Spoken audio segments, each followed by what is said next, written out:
Welcome, I'm Lauren from Zestful Kitchen, and welcome to Everyday Gourmet. Today we're gonna make one of my favorite recipes. We're making my all butter pie crust. It's a single pie crust, so it's great for no-bake pies, pumpkin pies, custard pies, pudding pies. It's super easy, it comes together in the food processor, and it has the most flaky texture. It looks like a croissant and has a really fun method to achieve that. We're gonna start by measuring out our flour. You can do this with a cup. If you do that, I would recommend that you first fluff your flour and then you spoon it into your cup and level it off. So spooned and leveled, or we're gonna do it by weight because that's the most efficient way to measure dry ingredients. So we need 1 1/4 cups, which is 154 grams of flour. And then we need some salt. So we need half a teaspoon of Morton kosher salt or 3/4 teaspoon of Diamond Crystal. I have Diamond Crystal right now. That's so unnecessary. Okay, just put some salt in. And then we're gonna add our dry ingredients to our food processor. So we also have some butter here on standby, cold butter, fresh out of the fridge. I diced it up earlier. It's 10 tablespoons of unsalted butter. If you're using salted, which is fine, I would just add 1/4 teaspoon of Morton kosher salt or a half a teaspoon of Diamond Crystal because 1 stick of butter has 1/4 teaspoon of salt in it. We're gonna process it just briefly. Okay. And then we're gonna scatter our butter over top. Okay.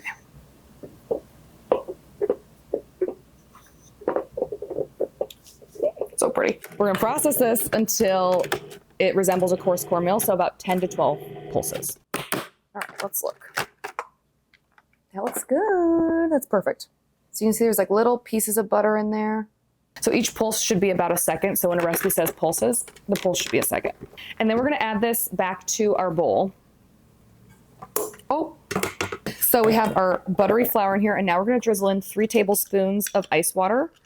We might need 2 more after that, but start with 3 and just see how it comes together.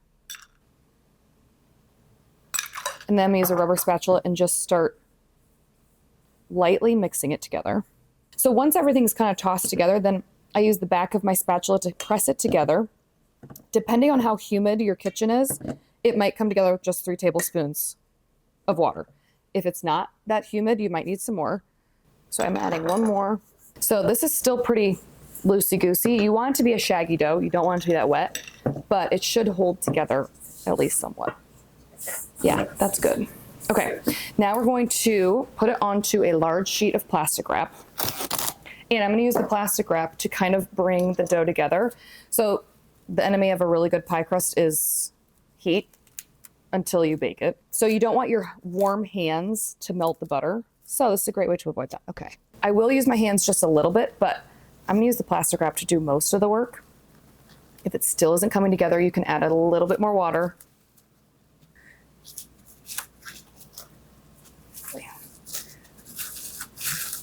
All right, now we're just gonna form it into a disc.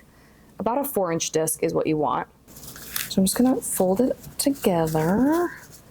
And then I always use my hands just quick to try to form it into a nice disc without melting too much butter. That's what you're looking for. So this will go in the fridge for 30 minutes. You can also do it for up to 3 days, or you can freeze it for up to a couple of months. It's a nice way to get ahead on the holidays. So we're gonna put this in the fridge. Our pie crust has been chilling, so now we're gonna roll it out to a 13-inch round, and we're gonna put it in our pie plate. And for this, you're gonna want a regular 9-inch pie plate, not a deep dish, just a regular glass pie plate, which I found can be kind of hard to find. I just ordered mine online. You can also get it at like Target or Walmart. I'm just gonna lightly dust the counter with some flour, and I'm gonna slowly roll it out so it doesn't crack on the edges. If it does start to crack a little bit, you can always kind of go in and mend and just kind of push it back together and just slowly roll it out. And I find when rolling out pie crust, it's best to start in the middle and then pull towards you and then start in the middle and go forward and then rotate instead of just doing one long pull either way.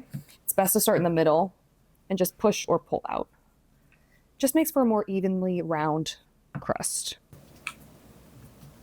It's looking good. It's getting a little stuck, so I'm gonna put some more flour underneath.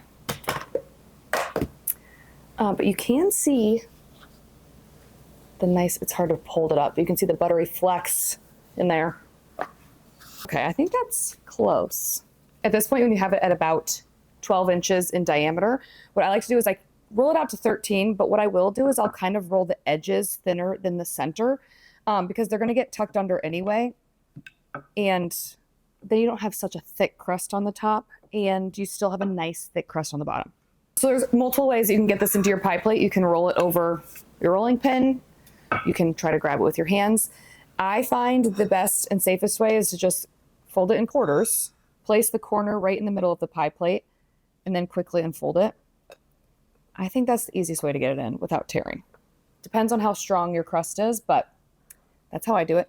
And then shimmy it in a little bit. Just pull up on the edges and let it kind of fall into the plate. You don't want to pull it or it'll tear. And if at any time this is getting too warm, you can always put it in the fridge for a little bit and then come back and keep working with it. Okay, so then to push it into the pie plate, I use 2 fingers and just push it towards the sides and into the bottom. You can see it's a little bit uneven, so we're going to trim the overhang to about 1/2 inch. And I'm just going to use kitchen shears and just trim it so it's even. Okay. And then I'm just going to tuck under the edges all around the pie plate. And you want to tuck just a little bit. You don't want to do too much. You want it to be still sitting on top of this lip.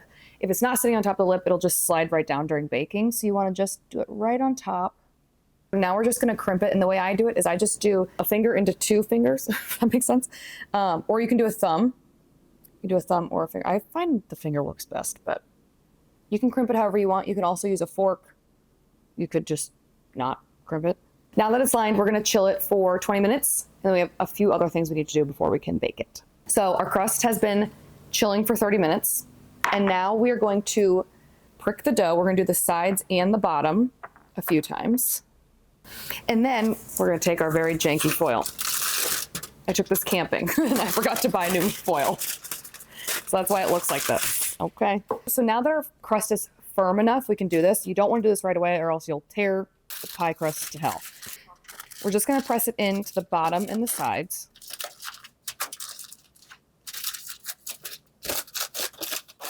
You do want to make pretty quick work of it because you don't want, again, to get your pie crust warmed up too much. But you do want to press it very firmly into the corners. Don't be afraid to give it some good pressure. And then fold the foil over top. And this might be even a little long, so we can trim that later. But then what we're going to do is we're going to crimp through the foil. And what this is going to do is it's going to allow any excess steam from the water that we added to the pie crust and the butter to be released out instead of staying trapped in there and making it soggy. This is going to allow the steam to come out, and it's going to create really beautiful layers. So we're going to go back in the fridge for an hour, and then we'll be ready to bake this off. She looks so good. Pie crust is chilled. Now this is going to go into the oven at 400 degrees, bottom rack, and we're going to let it bake for about 15 minutes. After 8 to 10 minutes, it will start to puff up. That's what you want. Then you're going to go in either with an oven mitt or some kitchen towels, and you're going to press it back down. What this is going to do is it's going to create steam. It's going to kind of grow a little bit, and then we're going to push it back down. This is going to create layers, those flaky layers that are really reminiscent of a croissant. That's what this process is going to do. Now we're going to take the foil off and let it bake until it's nice and golden brown and dry to the touch.